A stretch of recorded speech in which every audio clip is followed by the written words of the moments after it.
Je suis Olivier Van Gent, le chef d'établissement du groupe scolaire français Simone de Beauvoir qui est situé à Sfax. Il y a un peu plus d'1 an, j'ai contacté Rachid Santaki, qui est un écrivain franco-marocain que je connaissais et qui depuis plusieurs années, depuis presque 10 ans, organise des dictées géantes un peu partout en France et à l'étranger. Une des dernières, c'était sur les Champs-Élysées, donc ça a réuni beaucoup de personnes, près de 2000 personnes je crois. Et donc je souhaitais qu'on organise, nous, la première dictée géante en Tunisie, en l'occurrence c'est la première. Et donc on a décidé d'inviter à la fois les écoles françaises de Sfax et les écoles labellisées France Éducation, qui sont des écoles tunisiennes, avec un renforcement en langue française. Donc on a évidemment les écoles labellisées de Sfax, mais également de Gabès ou de Sousse. Donc c'est un moment, finalement, un temps partagé autour de la langue française. C'est pas un concours, c'est pas une compétition, c'est plutôt une manière de partager pendant 1 heure la langue française et faire de la dictée non pas une contrainte mais une joie.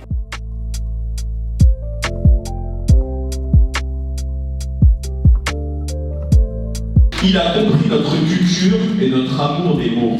Il a rendu les dictées intéressantes en montrant la richesse de notre langue à Sfax.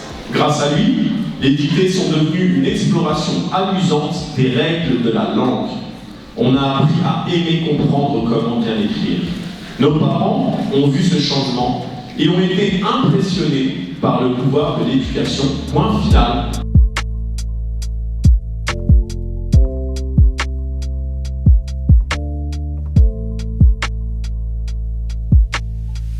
Rachid Santaki, romancier, scénariste également, fondateur de la dictée géante. Donc aujourd'hui, j'ai eu le plaisir et l'honneur de lire la dictée géante à Sfax. C'était une première avec 520 participants, des écoliers, des collégiens, des lycéens et quelques adultes qui ont fait la dictée. L'objectif de la dictée, c'était de célébrer ensemble la langue française pour les Tunisiens qui sont scolarisés et qui apprennent cette langue et de s'amuser autour d'un exercice qui parfois peut faire peur. Donc voilà, c'est un beau succès, c'est un bon moment et c'est un plaisir.